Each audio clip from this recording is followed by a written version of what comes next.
నమస్తే రమ్మగారు. నమస్తే జయ. రమ్మగారు, మనం విక్రమార్కుడిది స్టోరీ చెప్పుకుంటూ ఉన్నాము. కోమలవల్లి సాలభంజికి చెప్తుంది హేలావతి కథ. అవును, హేలావతిని మరి హేలావతి దగ్గరికి తీసుకెళ్లారు విక్రమార్కుడిని. ఆవిడ ఏమన్నా ప్రశ్నించిందా, ఏం జరిగింది? ఇంకా ఏం ప్రశ్నించలా. ఈ రాజుగారికి ఏమనిపించింది, విక్రమార్కుడికి స్వయంవరం ఏమో అయిపోయింది, వివాహం జరగాలి కదా, వీళ్ళు ఏం ఆశించి నన్ను లోపల తీసుకొచ్చారు, ఓహో నా గురించి తెలుసుకోవాలనుకున్నారు, వ్యాపారస్తుడి వేషంలో ఉన్నాను, నా గురించి తెలుసుకోవడానికి ఇదేదో ప్రయత్నం చేస్తున్నారని ఆయనకి చక్క భోజనం అది పెట్టారు, శుభ్రంగా తిన్నాడు, తాంబూలం వేసుకున్నాడు, అక్కడి నుంచి చూస్తున్నాడు. చూస్తుంటే తెర వెనక రాజకుమార్తె ఉన్నట్టు ఆయనకి తెలుస్తోంది. తనని అబ్జర్వ్ చేస్తున్నారు. వీళ్ళే కాదు, మంత్రి గారు, రాజుగారు బయట కాపలా ఉన్నారు, వాళ్ళు కూడా రెడీగానే ఉన్నారు, బయట ఉన్నారు. సరే ఈయన ఏమన్నాడు, ఇక్కడ ఏదో జరుగుతోంది, వివాహం అయిపోయిందని, అంటే స్వయంవరం అయ్యింది, ఇంకా వివాహం జరగబోతోందని నేను మనసులో నిశ్చయించుకుని ఉన్నాను. అయితే ఇక్కడ జరుగుతున్నది ఏమిటో నాకు అర్థం కావటం లేదు. సరే నా గురించి తెలుసుకోవాలని భావిస్తున్నారు కాబోలు, ఓ తెరగుడ్డ, కాలక్షేపానికి నువ్వు ఏదైనా కథ చెప్పచ్చుగా అన్నాడు.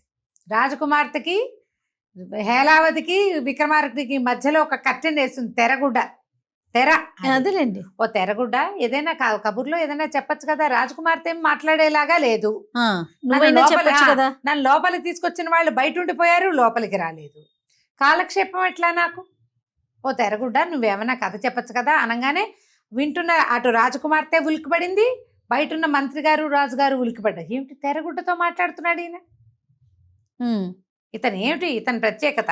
ఇప్పుడు ఈయన వెనకాలే లోపలికి వచ్చిన భేతాళుడు తెరగుడ్డని ఆశ్రయించాడు. అది అటు ఇటు కదిలింది. ఇప్పుడు ఉలిక్కిపడింది రాజకుమార్తె. ఆయన మాట్లాడాడు అనుకో ఏదో కాలక్షేపాన్ని, ఏమిటి కదులుతోంది, ఆయన మాట్లాడంగానే ఏమంది అంది, గొంతు కూడా సవరించుకుంది.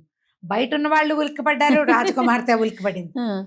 ఆ తెరగుడ్డంది, ఏం చెప్తాను ప్రభు, మీ పోటీ వారికి చెప్పగలిగిందా అన్నా నేను, నన్ను ఎప్పుడో 2 ముక్కలుగా కత్తిరించి ఇటో ముక్క అటో ముక్క వేసి మధ్యలో సూది దారం వేసి 2 కుట్లు కుట్టారు. ఆ కుట్టక ముందు, చించక ముందు నేనేదో ఒక కథ విన్నాను, అది గుర్తున్నంత మటుకు, నేను విన్నంత మటుకు చెప్పమంటే చెప్తా మీ కాలక్షేపానికి అనగానే విక్రమార్కుడు అన్నాడు, అంతకంటేనా, కాలక్షేపానికి నువ్వు చెప్పాల్సిందే కదా అన్నాడు. అనగానే ఇవిడికి రాజకుమార్తెకు ఒక ఉద్రేకం వచ్చింది. ఈ తెరగుడ్డ ఏదో మాట్లాడుతోంది, కబుక్కుని దాన్ని పట్టుకునేసరికల్లా టక్కిన ఊడొచ్చి అది పడిపోయింది కుప్పలాగా. కింద పడిపోయేసరికల్లా రాజకుమార్తె, రాజుగారు హేలావతి, విక్రమార్కుడు ఒకళ్ళనొకళ్ళు చూసుకున్నారు.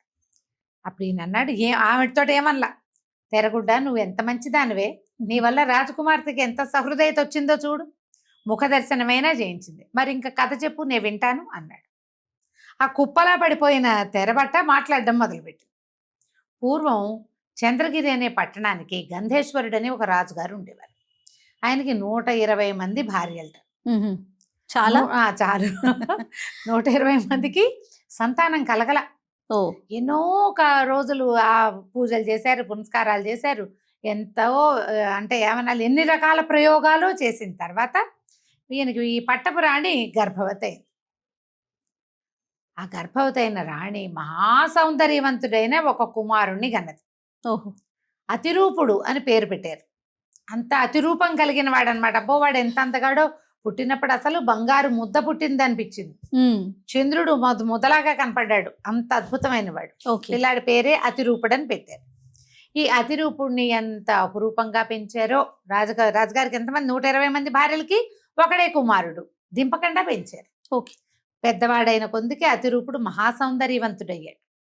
సరే ఇంత చక్కటి వాడికి బహు చక్కటి పిల్ల కావద్దు, అందుకని పిల్లాడికి 18 ఏళ్ళు వచ్చాక రాజకుమార్తెల కోసం వెతకటం మొదలుపెట్టారు. ఇంత చక్కటి అబ్బాయికి ఎవరు దొరుకుతారు అని సైనికులు, కొంతమంది పురోహితులు, తర్వాత 2 మంత్రిగారులు రాజకుమారుడి ఫోటోలు గీయించుకుని చిత్రపటాలు వేయించి పటాలు పుచ్చుకొని ఊళ్ళ మీదకి తిరగబోయారు. వీళ్ళు ఒక రాజ్యం నుంచి ఒక రాజ్యం వెతుకుతున్నారు, పిల్లాడికి అనురూపమైన పిల్ల కావాలి అని. ఓసారి అట్లా దాటుతూ ఉండగా వీళ్ళకి కొంతమందితో పరిచయం అయింది. వాళ్ళెవరు, మాధవవర్మ అనే, మాధవపురం అనే రాజ్యానికి రాజుగారైనటువంటి మాధవవర్మ గారి సైనికులు. ఎవరు ఏమిటి అని కనుక్కుంటే, మాధవవర్మ గారికి అపురూప సౌందర్యవతి అయిన ఒక సంతానం ఉంది, ఒక అమ్మాయింది. పిల్ల ఎంత అందగతో, అతిరూపవతి ఆమె పేరు. అబ్బో చాలా అందగతే, మా పిల్లకి తగిన వరుడు అసలు మా దేశంలో లేడు. అందుకని ఆమెకు అనురూపమైన పెళ్లి కొడుకు కోసం వెతుక్కుంటూ రోడ్ల మీద పడ్డామన్నారు వాళ్ళు. రోడ్ల మీద కాదు, వీళ్ళు అడవుల్లో పడ్డారు. రాజకుమారులు వీళ్ళు ఉన్నారు కదా సైనికులు, వెనకాల వచ్చిన వాళ్ళు, పురోహితుడు వెనకాల వచ్చిన వాళ్ళు, వాళ్ళు అన్నారు పేర్లు ఏమిటో బాగున్నాయి, మనవాడి పేరేమో మనరాజు గారి అబ్బాయి పేరేమో అతిరూపుడు, వాళ్ళ అమ్మాయి పేరేమో అతిరూపవతి, ఒకవేళ రూపాలు కూడా అట్టగే కలుస్తాయో ఏమిటో, పటాలు కలుపుదాం పట్టండ్రా అని ఆ పటం వాళ్ళు తీశారు, ఈ పటం వీళ్ళు తీశారు, రెండు పక్క పక్కన పెడితే ఏముంది, రతి మన్మధులు ఉన్నట్టున్నారు. ఆహాహా ఇదే మనకు కావాల్సిన పెళ్లి కూతురని, బాబు మీ పిల్లని మేము చేసుకుంటాం, మీ వేరే వెళ్ళి మీ రాజుగారికి ఈ పటం చూపించండి, మీ పటం మాకివ్వండి, మేమే వస్తాం పెళ్లికి తరలిస్తామని చెప్పి ఈ సైనికులు పురోహితులు ఈ మంత్రిగారులు కలిసి సంబంధం మాట్లాడేసుకున్నారు. మాట్లాడుకుని ఇంటికి వీళ్ళు వాళ్ళ ఇంటికి వీళ్ళింటికి వాళ్ళ ఇంటికి ముందు వెళ్ళిపోయి తర్వాత ఈ రాజకుమారుణ్ణి తీసుకుపోయి ఆ అతిరూపవతికి ఈ అతిరూపుడికి పెళ్లి చేశారు. పెళ్లి చేస్తే అసలు వాళ్ళ లాంటి జంట భూప్రపంచం మీద చూడలేరు, అంత అనురూపమైన జంటని. ఆ ఇద్దరిని తమ రాజ్యానికి తెచ్చుకున్నారు వీళ్ళు. గంధేశ్వరుడు చంద్రగిరి రాజ్యానికి తెచ్చేసుకున్నాడు పెళ్ళి అయిపోయాక. ఇక ఊళ్ళో జనం తండోపతండాలుగా వచ్చేవాళ్ళు ఈ పిల్లల్ని చూడటానికి. ఇట వస్తున్నారని ఆయన ఏం చేశాడు, ఒక ఒంటి స్తంభం మేడగట్టి ఎవరిని రానివ్వకుండా పిల్లలకి దిష్టి తగులుతుందని ఆ మేడలో రాజకుమారుణ్ణి రాజకుమార్తెని ఉంచితే ఇద్దరు కొంతకాలం పాటు సుఖ సంతోషాల్లో మునిగి తేలుతూ హాయిగా ఉన్నారు. ఆ అతిరూపవతి చాలా అందగత్తెని చెప్పుకున్నారు, కానీ మొదట 3 రోజులే జనాలు చూసింది. ఆ చూసిన వాళ్ళంతా పెద్దవాళ్ళు వస్తారుగా, మొదట ముస్లిం ఉతక బాగుంది అన్నారు, కానీ వర్ణనలు వాళ్ళ వల్ల కాల. చిన్న జనం ఉంటారుగా, మధ్య వయసు వాళ్ళు, యంగ్స్టర్స్ చూడకముందే రాజు ఈ అమ్మాయిని ఒంటి స్తంభం మేడలో పెట్టారు. కొద్ది నెలలు గడిచినాయి. రాజుగారే వెళ్ళి చూసొస్తూ ఉండేవాడు, పిల్లలు కిందకు వచ్చేవాళ్ళు కాదు. ఇంకా పిల్లడు కొత్తగా పెళ్ళైన వాడుగా కొంతకాలం ఎంజాయ్ చేసి ఒకళ్ళిద్దరు సంతానం కలిగాక అప్పుడు రాజ్యం ఇద్దామనుకున్నారు. ఒకనాటి రాత్రి సరిగ్గా మంచి కార్తీక పౌర్ణమి నాటి రాత్రి ఈ అబ్బాయి అమ్మాయి ఇద్దరు మేడ మీద బయట వాకిట్లో పడుకున్నారు. అంటే అక్కడ మన ఒంటి స్తంభం మేడ అంటే పెద్ద పెద్ద బాల్కనీలు ఉన్నాయి. ఆ బాల్కనీలో మంచం వేసుకుని చంద్రుడి కింద పడుకున్నారు. ఆ సమయానికి ఒక 4 గంధర్వ స్త్రీలు, 6 వీళ్ళు ఏం చేశారట, విహారానికి వచ్చారు వెన్నెట్లో. ఆ విహారానికి వచ్చి పైనుంచి చూసి ఆహా ఈ కింద పడుకున్న వెన్నెల ప్రోగుల్లాగా ఉన్నటువంటి అమ్మాయిని అబ్బాయిని చూసి అతిగా వ్యామోహపడిపోయారు. ఎంత బాగున్నాడు, ఈ అబ్బాయిని తీసుకుపోదాం అనుకున్నారు. ఆ వెన్నెట్లో కిందకి దిగొచ్చి ఈ పిల్ల ఏం చేసింది, అతని జబ్బ మీద భుజం మీద తలపెట్టుకుని గుండెల మీద చెయ్యేసి మీద కాలేసి నిద్రపోతోంది. పడుకున్నవాడు చాలా అందగాడు, అతని మీద అనుకుని పడుకున్న పిల్ల అందగత్తగానే ఉంది. వీళ్ళకి ఎవరు కావాలి, ఈ గంధర్వ స్త్రీలకి కుర్రాడు కావాలి. అలాగా ఆ అమ్మాయి చేయి తప్పించి ఈ కుర్రాడిని ఆకర్షించి తమతోటి తీసుకెళ్ళిపోయారు. తీసుకుపోయిన తర్వాత ఇంకేముంది, వాళ్ళ దారిని వాళ్ళు వెళ్ళిపోయారు. తెల్లారి పిల్ల మంచి వెన్నెట్లో నిద్ర, ఒళ్ళు తెలియని నిద్ర. తెల్లారి లేచి చూస్తే రాకుమారుడు లేడు.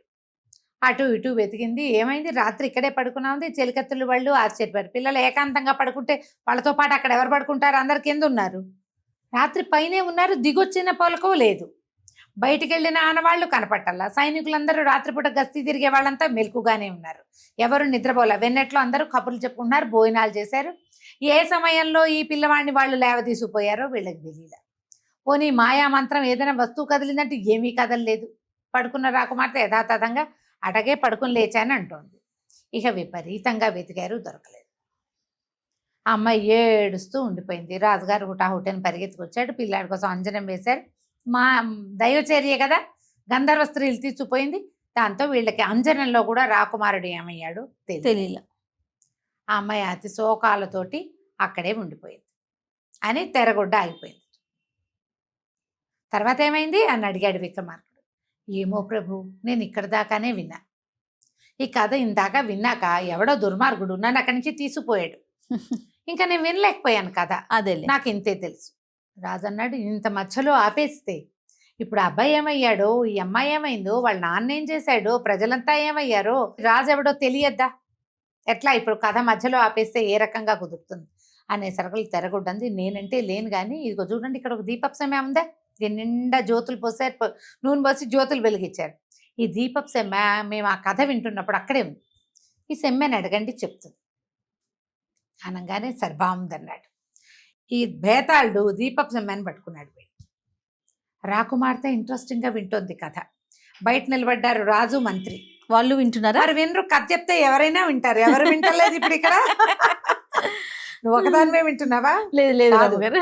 కెమెరామెన్ ఎవరుంటే వాళ్ళు అలా బిగుసిపోయి కథ వినాల్సిందే కదా. 100%. కథ లక్షణమే అది.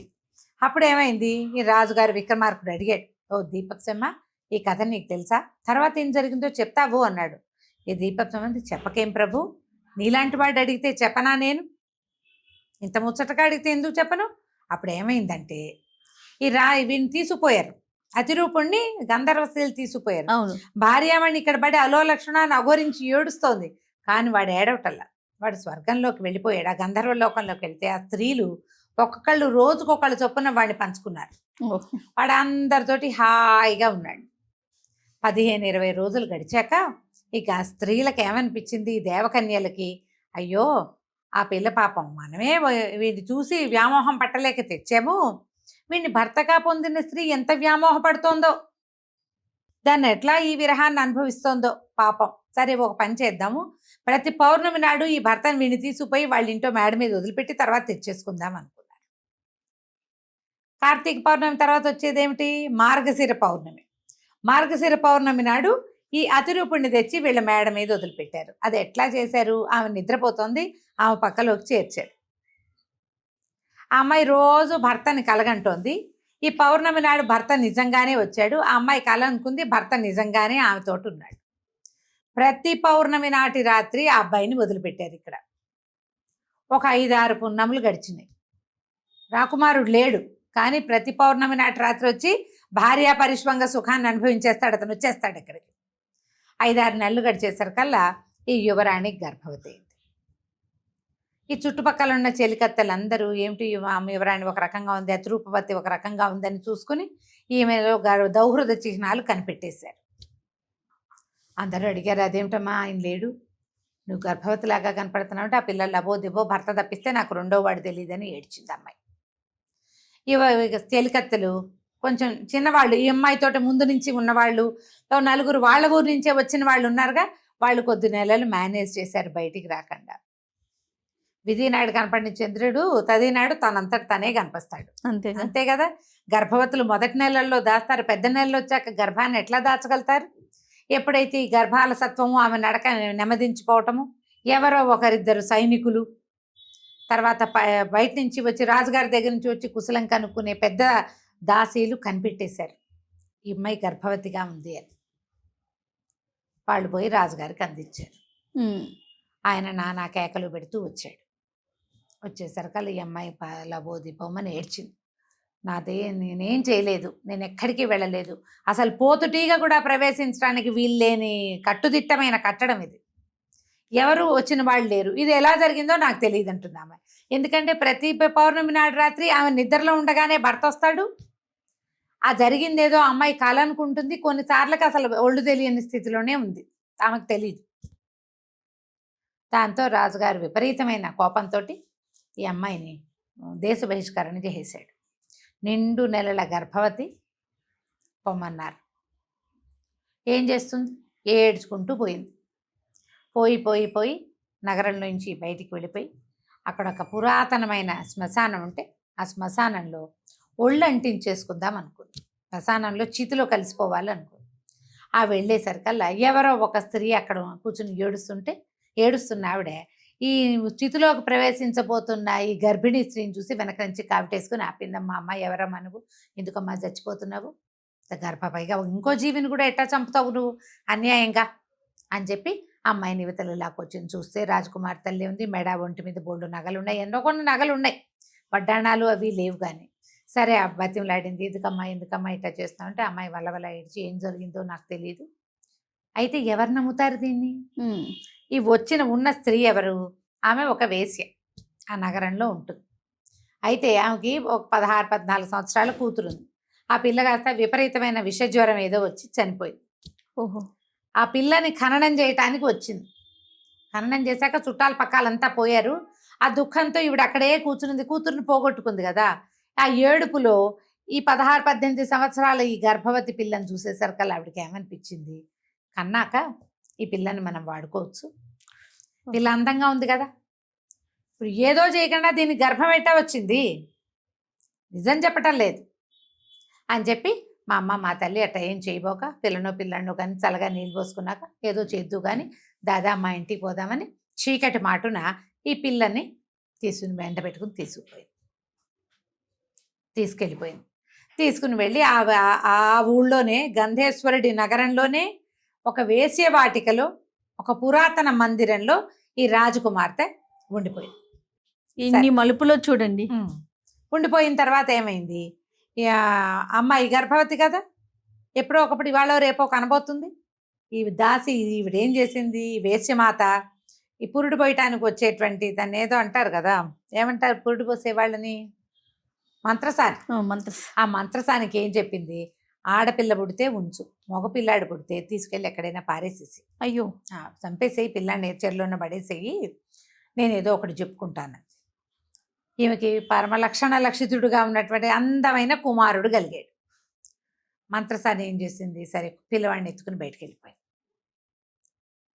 ఈ అతిరూపవతికి మెలకు వచ్చింది, నా బిడ్డేడమ్మా అని ఏడ్చేసరికల్లా ఈ వేశ్యమాత అంది, అయ్యో అయ్యో ఏం గర్భమే అమ్మా నీదేదో మాయ గర్భం, ఇదిగో చూడు ఈ గుండ్రాయి పుట్టిందని ఒక నల్లటి ఇంత గుండ్రాయిని చూపించింది. ఈ పిల్ల కూడా ఏమనుకుంది, నేనేం గర్భం ధరించలేదు, నా వల్ల ఏం జరగల, నా భర్త అసలు లేడు, సంవత్సరం పైన అయిపోయింది, నాకు గర్భం రావటమే విచిత్రం, ఏదో శాపవశాత్తు ఇదేదో కలిగింది అని తనకు సంతానం కలిగిందని నమ్మల అమ్మాయి. ఓకే, గుండ్రాయిని చూసి ఇదే ఏదో నా పొట్టలో నుంచి బయటకు వచ్చింది, దీనివల్ల నేను రాజాశ్రయం కోల్పోయాను, అవును నా భర్త తిరిగి వచ్చే నాటికి నేను ఇంట్లో లేకుండా అయిపోయానని ఏడ్చుకుంటూ కూర్చుంది.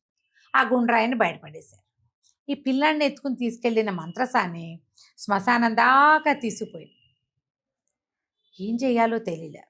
ఆ ఊళ్ళో ఒక భద్రకాళి అమ్మవారి దేవాలయం, ఆ కాళీ దేవాలయానికి పక్కన పెద్ద పుట్ట ఉంది, చాలా పెద్ద పుట్ట. ఇప్పుడు ఏం చేసింది, ఈ పిల్లాన్ని తీసుకొచ్చి శ్మశానంలో పడేయటం ఎందుకులే, పుట్ట దగ్గర పెడితే ఎవరో ఒకళ్ళ దైవ ప్రసాదం అని పెంచుకుంటారని పిల్లవాడిని పుట్ట దగ్గర పడుకోబెట్టి చల్లగా వెళ్ళిపోయింది. ఈ పుట్ట దగ్గర పడుకోబెట్టబడినటువంటి పిల్లవాడు ఏమయ్యాడో మనం వచ్చే భాగంలో తెలుసుకుందాం. తప్పకుండా రమ్మగారు, కానీ చాలా బాగుందండి, ట్విస్టుల మీద ట్విస్టులు ఉన్నాయి. ఇప్పుడు ఇంకో కొత్త ట్విస్ట్ వస్తుంది. ఓ ఓకే అండి, నమస్తే. నమస్తే జయ.